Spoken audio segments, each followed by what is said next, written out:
there are a lot of people throughout this country who now disapprove of the Trump administration's approach to immigration,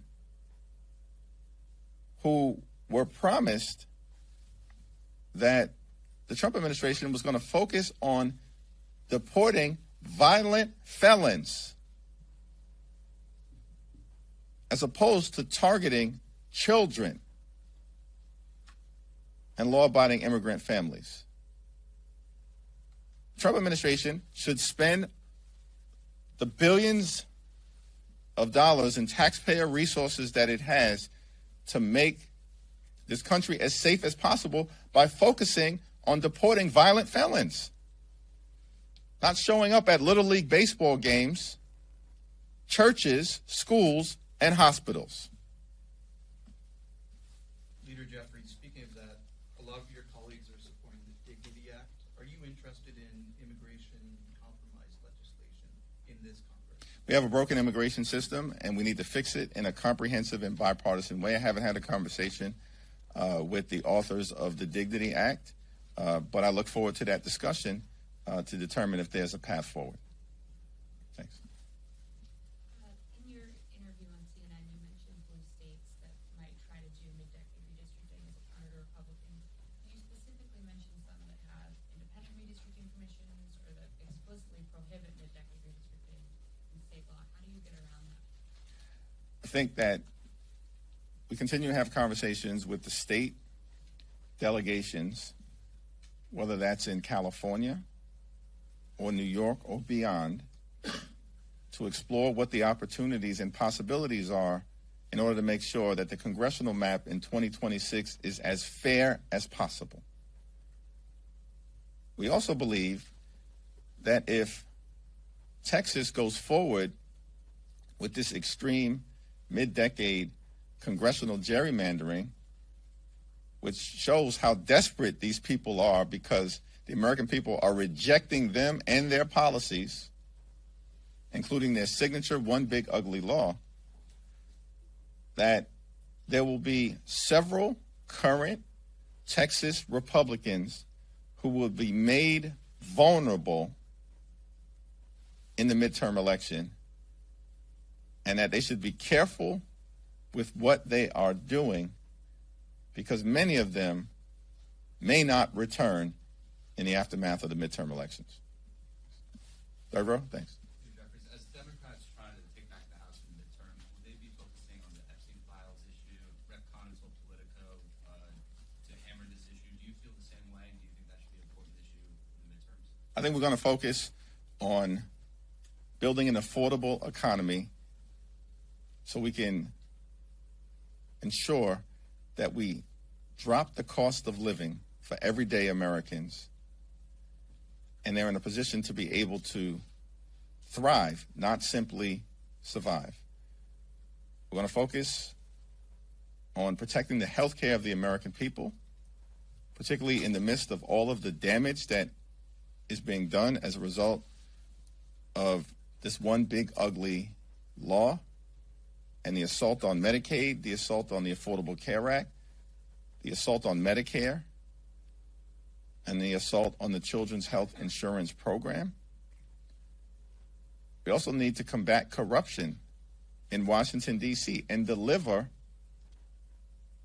a government of the people, by the people, and for the people, as opposed to what's going on right now, which is a government of the billionaires, by the billionaires, and for the billionaires. Looking ahead to the September 30th funding deadline, Republicans are expressing interest in more revisions package. Do you expect House Democrats to take the same position as the last funding deadline, which was opposing the CR and not helping Republicans keep the government open? It's my expectation that if Republicans try to jam a highly partisan spending bill down the throats of the American people here in the House, we'll reject it. Rosa DeLauro will take the lead and has consistently expressed an interest in trying to arrive at a bipartisan spending agreement that meets the needs of the American people in terms of their health, their safety, and their economic well-being. But it's Republicans who have shown no willingness to do that, and you have Trump administration officials, like the author of Project 2025, saying that we should walk away as Republicans from the appropriations process, which means they want to shut down the government. Thanks. Thank you, Mr. Leader. House Democrats spent last week trying to force votes to release records related to Jeffrey Epstein, and you have said that you support that movement. Why are Democrats just looking at this and pushing for this right now and not really during the Biden administration? I support transparency in terms of the American people. The far right, Donald Trump, right-wing conspiracy theorists and others are the ones who have put this Jeffrey Epstein thing in the public domain. Let's be clear about that. No one looking at the facts disputes that. This isn't anything that any of us as House Democrats have been focused on ever in terms of trying to fan the flames of what may or may not happen. But once it has broken into the public domain, and there's a clear desire on behalf of the American people to get more information, then the right thing to do is to present the facts and the evidence to the American people so that they can make an informed decision about what may or may not have happened and who may or may not be implicated in the Jeffrey Epstein matter. Let's be clear. Let's be clear about the situation here. Jeffrey Epstein was a friend of Donald Trump. Jeffrey Epstein was arrested during the Trump administration. Jeffrey Epstein was detained during the Trump administration. Jeffrey Epstein committed suicide during the Trump administration. Trump administration officials have said prior to arriving in Washington in positions of prominence, including at the FBI and the Department of Justice, that they were going to release the Epstein files. Trump administration officials are now in a position to release the Epstein files. Does any of that, in your view, have anything to do with President Joe Biden? Why do we think President Joe Biden or President Barack Obama's names are being invoked? Because Donald Trump is running scared.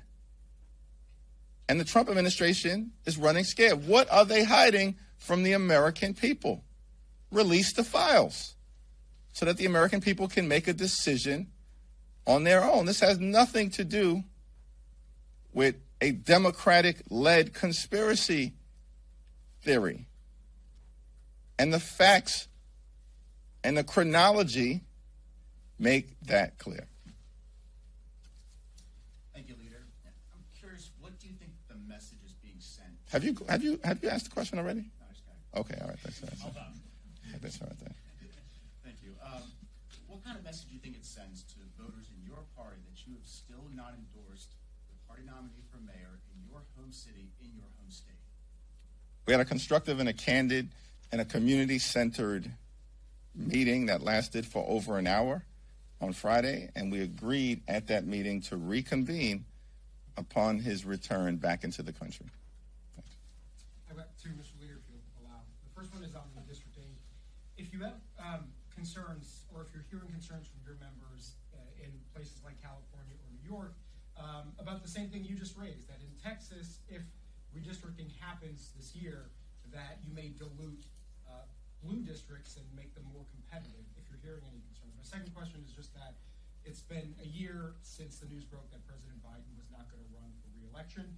If you generally can just talk about what lessons the party has learned since then. The Texas map is already gerrymandered, which is why Texas Republicans are walking themselves into a dummy mander where they are going to create competitive districts currently held by Republican incumbents, because it's hard to further gerrymander a map that is already designed to protect far-right Republican extremists who serve in the House of Representatives right now. With respect to any ongoing conversations in terms of New York, California, or beyond, I'll defer to the chair of the California delegation, Zoe Lofgren, and the chair of the New York delegation, Jerry Nadler. Last question. Leader Jeffries, kind of off topic a little bit, but a recent poll just came out and it said that 41 of Democrats don't believe that Donald Trump legitimately won the 2024 election. That is despite the fact that nobody among Democratic leadership has questioned the results of the election. In fact, the opposite. What do you make of such a vast disconnect between your base and leaders on this very issue?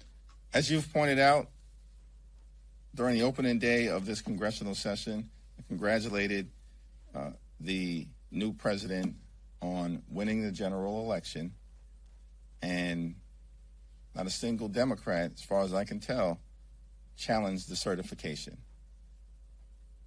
Because we're not election deniers, and obviously we've seen very different behavior from the other side of the aisle. Thank you.